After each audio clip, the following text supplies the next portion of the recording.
So mga ka-angel, ibabalik na po natin. Ayaw man natin mga ka-angel, pero kailangan natin ibalik yung Tesla. Yan po yung itsura niya mga ka-angel. Para po siyang ibon.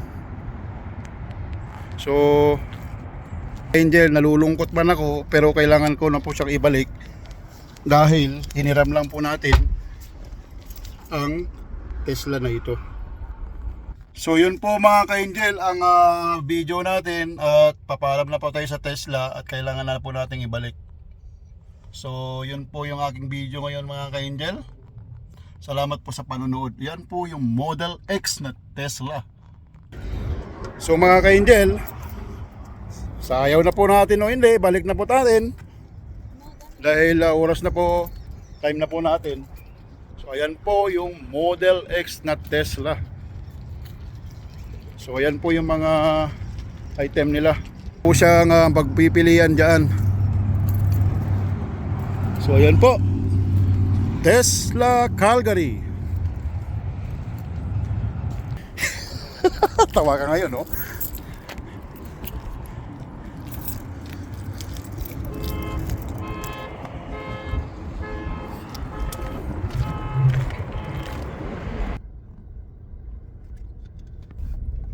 So yun po mga ka-angel, sayaw naman po natin at hindi, kailangan na po natin ibalik yung Tesla kasi meron pong mga oras yan at kasi may mga susunod pong mga magdadrive din po, magte-test. So tulad po ng sinabi ko, siguro sa mga next videos natin, i-try po nating i-drive naman yung ibang model like Model Y, Model 3 at saka yung pinaka sports car nila na Model S, which is the top speed na pagdating po sa Tesla, at kayang-kaya pong makipag-compete sa mga sports car na mabibilis like sa mga kilalang mga sports car. So dahil kulang na po ang oras natin, kaya Model X lang po yung ating na-schedule at nabidyuhan kanina dahil may mga kailangan naming puntahan na ngayon at appointments. So tulad po ng sinabi ko, Tesla is a full electric vehicle. At kasama po pala yung Model X, ang full charge niya po is around 500 km something. Nakalimutan ko po yung exact or approximate na range po ng kanyang ng kilometer or kung gaano po kahaba yung kanyang babagtasin pag full charge. Basta around 500 something po siya. At one more thing po, about sa nasabi ko rin po kanina, na when it comes to insurance, wag po kayong mag-alala dahil ang insurance po ng Tesla ay mas cheaper compare po sa mga regular car. Bakit po? Ako rin po ay na-confuse dahil ang paliwanag po ng mga insurance, because meron po tayong mga friend na meron pong Tesla. The insurance said Tesla has all the safety features daw. Ibig sabihin, andun na po lahat yung mga safety features. For example po, meron po kang mababangga, kusa po siyang mag-stop. Pag mag-left or right turn, automatic po may lalabas na mga video or camera live na nakikita nyo po yung blind spot nyo. At the same po doon pagka nag-reverse po kayo. At meron din po siyang features na nakikita nyo sa dash nyo kung anong klaseng car yung mga nasa paligid nyo at kasalubong. Kung truck po yan, truck din po yung mag-a-appear sa dashboard. At meron, hindi lang po yan, yung mga lanes po ng daan, kung 3 lanes yan, 3 lanes din po yung vision niya. At pati rin po kung may tao rin po sa dash. Kasi kung gabi, hindi nyo makita masyado yung taong tatawid, makikita nyo mismo dun sa Teslang dashboard na may tatawid na tao. In that case, makapag-prepare po kayong mag-stop. So yun yung mga marami pang safety features na sinasabi po ng mga insurance company. Why Tesla as the cheapest insurance pagdating po sa car. So aside from that po, hindi na po natin kinagisnan ng bata tayo at noong una na mga electric vehicle nasanay na po tayo sa mga gas. Hindi ko po pinopromote yung Tesla, mga ka-angel. Nagbibigay lang po ako ng information dahil ako po ay napapawaw na lang. Kung inyo pong i-analyze at i-compute yung mga expenses po sa gas at i-compare nyo po sa mga bills ng kuryente sa pag-charge po ng Tesla, malaki po yung difference. Dahil sa mahal po ng gas ngayon, yung more or less $70, it takes only how many days to consume po. Pagka full charge po ng Tesla is ilang kilowatt per hour or yung magko-consume niya. So hindi po ako mathematician, but minsan po nag-iisip-isip ako at parang oo nga. So ayan po ay aking binabahagi lang dahil mostly po sa atin ay nakafocus po sa gas combustion cars. So at one more thing po, as of now, correct me if I'm wrong, yung government of Canada po nagbibigay po ng incentives or parang 5,000 something like that.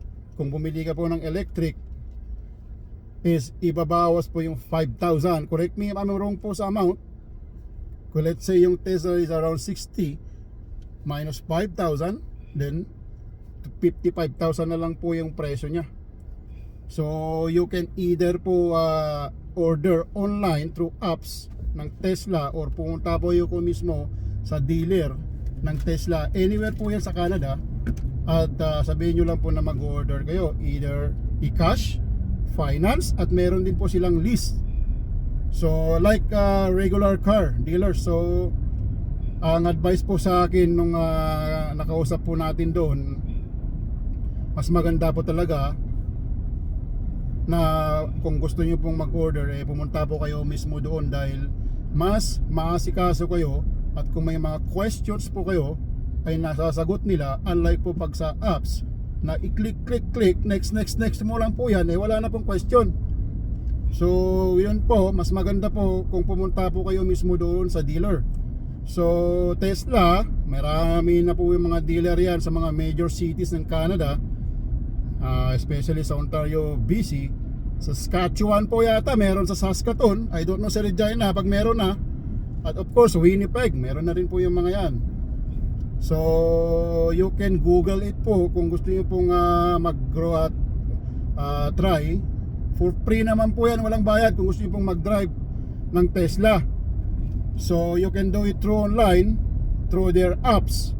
Magpa-schedule po kayo doon or sa tawagan nyo po or pumunta po kayo mismo doon, pwede rin walk-in. As long as may available time slot, they can let you drive the Tesla. So marami pong features talaga na hindi ko pa naipakita dahil gawal po tayo sa oras at pwede po tayong babalikan yan sa sunod po ng mga video natin. At meron pa akong nagustuhan doon sa features ng drive nating Tesla, yung doors niya po. Kung kayo po ay may shoulder problem, hindi nyo po kailangan kasi na pwersa para i-open close. Pindutin nyo lang po at magko-close open na siya. The same po sa second row na which is parang ibon, pakpak, na hindi po tayo mag-worry kung paano kung nasa parking lot tayo, may katabi tayong both side, left and right. Meron po siyang sensor na hindi po ibig sabihin na bubuka po siya at masasagi niya po yung katabi. Hindi po. Kung ganyan ang port niya, normally gaganyan po siya. Iiwasan niya po yung katabi para hindi masagi. So yan po yung mga isa kong nagustuhan aside from the safety features. So based po sa mga kakilala natin na may Tesla, they recommend po na magkaroon kayo ng charging sa bahay dahil sa dami na po na bumibili rin, hindi kayo magsingit-singitan sa mga fast charger station. So at least nagcha-charge po kayo dun sa bahay nyo, charge nyo sa gabi, pagpasok nyo sa umaga, full charge na po. At may safety features po yan para ma-moderate po yung movement po ng yung flow ng electricity. Meron po yata siyang mga features din na paano pagka full charge ganyan. Meron din po mga features na para hindi siya yung maiwasan niya, alam mo, mga spark o whatever pagdating po sa kuryente. So lahat po yan pwede pong may YouTube at maipapaliwanag po nila sa inyo ng maayos kung pupunta po kayo mismo sa dealer. At so ang pinaka best selling po yata ngayon na SUV is yung Model Y. Meron po yan yung friend namin at recently lang po bumili siya at sabi niya is high tech po talaga at may 7-seater option po siya, may 5-seater, same sa Model X, may 6-seater, may 7-seater din po. But yung Model X na drive natin is much larger ng konti. Tapos mayroon po silang mga cheapest yung kotse. Mura po siya compare sa mga SUV, of course. Same features po, almost same. Siguro kung the higher version o higher trim, may mga additional siguro features din na wala doon sa isa. Pero hindi po to sure dahil controlled by computer po kasi yan. Like I said, it also controlled by their satellite. May sarili po silang satellite. Pumunta po kayo sa isolated area, meron po kayong signal. Wala na tayong signal sa network, may signal po yung Tesla. Kaya punta kayo sa mga bundok, mahilig kayong mag-travel, Tesla, meron po kayong gumamit ng GPS at makikita yun ng clear. Yung iba po wala na pong signal dahil meron po silang satellite. So high tech po talaga siya. At isa lang po masasabi ko mga ka-Angel, mapapawaw na lang po kayo kung masubukan yung may drive. So yun po muna mga ka-Angel, aking tatapusin muna yung video. At maraming salamat po sa panonood. At sa kahit kunting ganong video man lang na-share ko sa inyo at magkaroon kayo ng information. Hindi ko po pinopromote yung Tesla, nagbibigay lang po ako ng information para alam po natin kung ano po yung Tesla at ano po yung kanyang mga advantage. Yun po, at maraming salamat sa panonood. Stay safe, always pray hard, it works. Ito naman po ang inyong katropa at kalakwatsa, Kuya JJ. Ingat po kayo, thank you very much po.